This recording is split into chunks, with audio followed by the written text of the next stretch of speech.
Alors,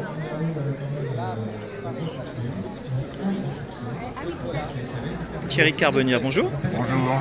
Donc nous sommes au Salon du Livre de Misène, en compagnie de Thierry Carbonnière, donc écrivain, acteur, réalisateur, Non, pas réalisateur, scénariste. scénariste. Un peu multicarte quoi. Oui, il y a une sorte de logique entre tous ces métiers, comment ils sont arrivés dans la vie. C'est pas quelque chose qui est arrivé par hasard.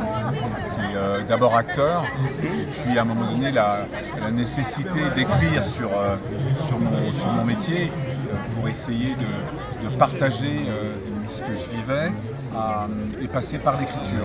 Et donc j'ai écrit ce premier livre qui a eu un écho assez important dans la profession, même là.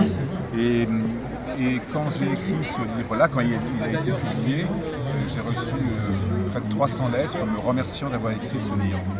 Donc je me suis dit, waouh, la puissance de l'écriture, c'est incroyable, ce vecteur, ce média d'écriture. Et donc j'ai continué, j'ai écrit ce deuxième livre, après mon expérience dans Plus belle la vie. Voilà. Et puis après, voilà, l'habitude de transcrire ce que je ressens par les mots et s'est installé. Et donc maintenant, j'ai vraiment deux métiers, c'est-à-dire écrivain et comédien. Oui, écrivain au sens large, parce qu'effectivement, j'imagine qu'écrire un scénario, c'est pas exactement la même technique d'écriture que écrire les brèves de métro. Alors c'est pas pareil, mais quand même les brèves de métro, Pourquoi j'ai écrit les brèves de métro, c'est parce que je suis amoureux des dialogues. Et je trouve que, bien sûr, on invente des dialogues, on peut inventer, j'en invente beaucoup des dialogues, mais les dialogues, ce qu'on peut recueillir dans la vie de tous les jours, c'est passionnant quand même. C'est réellement passionnant. Oui, des fois on va dire que le réel est plus grand que la fiction. Le réel est aussi puissant que la fiction, parce que les gens ne se rendent pas compte, mais nous sommes tous des êtres symboliques, et donc quand on parle, on dit pas tout le temps, mais des fois des pensées profondes, et les pensées profondes sont toujours des choses chargées de symboles, de valeurs, d'échanges entre deux personnes, et puis enfin voilà, c'est ça, c'est jamais rien, c'est ça. Oui, c'est jamais rien. On peut croire que ça peut être anodin, mais c'est pas si anodin que ça. C'est exactement ça. Voilà. Oui, je vois tout à fait. Mais oui, donc du coup, les brèves de métro, c'est vraiment des choses que vous avez entendues dans le métro. C'est exactement ça. Ouais. Alors parfois, j'entends le début de la conversation et je la prolonge un petit peu. C'est dans le sens. Parfois, c'est le tout. Parfois, c'est la fin. J'entends une fin et je me dis, mais qu'est-ce qu'ils ont pu se dire au début? D'accord, voilà. oui. Et sinon, dans le prochain, parce qu'il y a le troisième tome qui va sortir en avril 2024,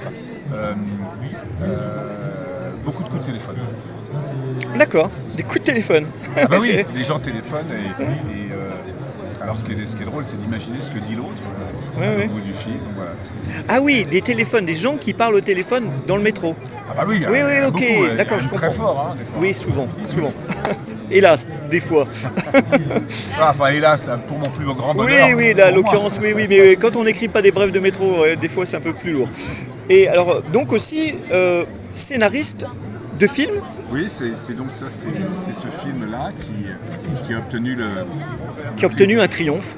Ah ouais, le prix de la meilleure comédie européenne de l'année. Donc excellent. Ça, c'est énorme, parce que c'est un jury qu'on ne connaît pas. C'est des gens de toute l'Europe, donc des gens qui vous disent, voilà, la meilleure comédie européenne de l'année, c'est la vôtre. Pour moi, c'est un signe très important, parce que tout ce que j'écris, même ce livre-là, qui est donc sur la disparition de mon père, c'est toujours avec le sourire, c'est toujours...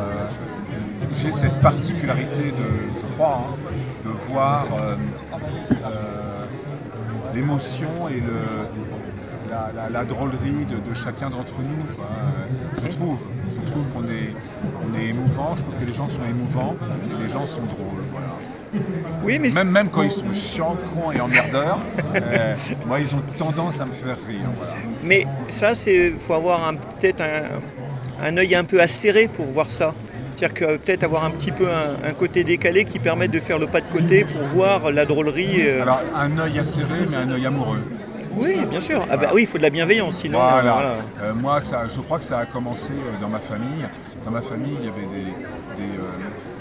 des repas homériques où ils s'engueulaient sur la politique. C'est donc les années 60-70 avec le Parti communiste qui était à 25%. Oui. Voilà, ça ne rappelle pas de ça. Et ça s'engueulait, ça s'envoyait les goulags d'un côté, les croisades de l'autre, tout, parce que j'ai une autre partie de ma famille qui était de droite. Ouais. Et moi, donc tout ça a été tragique. Mais ça me faisait rire. Tragicomique quand même, quand c'est des engueulades de famille, c'est toujours un peu mais tragicomique. eux, ils le vivaient premier pas degré, du tout. eux. Attention, derrière, il y avait des fois des gens qui se voyaient plus pendant 2 ou 3 ans. Oui, je comprends ça. Et moi, j'étais toujours émerveillé par leur capacité de s'engueuler. Et là, je suis en train de faire une pièce que je vais Une lire. nouvelle donc. Une nouvelle pièce, oui, Ok. qui s'appelle Une nuit de feu, entre un père et son fils, où ils s'engueulent très très fort. Ouais. Très très fort. Mais le fait de s'engueuler, on se dit les choses. Donc après, Exactement. vous voyez, le plus grave, c'est le silence. Oui, le non-dit. Oui, d'accord. Alors encore une histoire de père, c'est la relation au père, c'est un sujet important alors. Oui, depuis la disparition de mon père est présent avec moi tous les jours, Oui. d'une manière soft. Oui. Mais je pense à lui, et puis voilà, elle était centrale avant. D'ailleurs, elle était plus centrale avant. Le fait que j'ai compris que cet homme-là était important pour moi dans ma vie, ça m'a aussi apaisé. Et là, c'est une relation entre un père et son fils. Et la particularité de ce projet, c'est que justement, je vais le jouer avec mon fils. Parce que mon fils s'appelle Valentin de Carbonnière, Molière de la révélation masculine, grand acteur. Donc fierté. Normal. Non, mais c'est plus qu'une fierté, c'est immense. Il a accompli en 10 ans ce que moi je n'ai pas accompli, même sur l'effet conservatoire tous les deux. Il a un niveau exceptionnel. D'accord. Et comme vous avez commencé en tant qu'acteur, qu'est-ce que finalement l'écriture a changé parce que vous avez découvert, si j'ai bien compris, le pouvoir de l'écrit. Qu'est-ce que ça a changé en vous, le fait de devenir écrivain même pas à temps complet, mais à temps complet en ce moment. Ouais, à temps complet en ce moment. Mais dire que ça a changé quoi finalement dans votre vie? Ça a changé que quand je suis acteur, j'apprends mieux mes textes parce que je sais qu'à la virgule près, l'auteur y a consacré beaucoup de temps. Je sais aussi que quand un texte fait une page, derrière il y a au moins 2 ou 3 pages qui n'ont pas été mises, qui ont été rayées.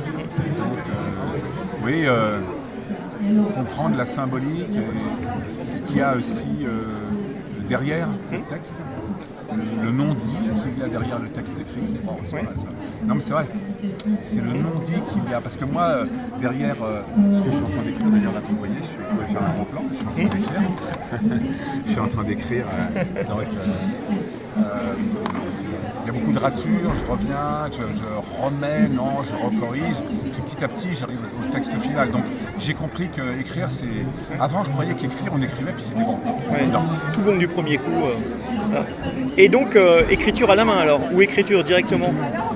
Parce que, Dès que je peux. Voilà, parce qu'il y a des gens qui n'écrivent qu'à la main, d'autres qui n'écrivent qu'à l'ordinateur. Vous, c'est un mix? Vous avez des gens qui écrivent dès qu'ils peuvent, donc c'est moi. D'accord. Si je peux écrire... Il va falloir emmener la nappe. Non, je la photographie comme ça. Oui. Ok. Alors donc les projets, c'est une autre pièce de théâtre? C'est une première pièce de théâtre parce que ça c'est un seul en scène, donc là c'est une pièce, c'est à 2. Oui. Voilà ça la lecture c'est le 19 décembre au Théâtre Féderto. Ah oui, c'est planifié déjà. Oui, ok. Et puis j'écris deux projets de cinéma. Voilà, un long métrage et un court métrage que je voudrais réaliser. Donc c'est Nouvelle un très étape. gros projet. Ouais. D'accord, mais parfait, merci beaucoup. Puis à très bientôt sur un autre salon. Exactement. Au revoir.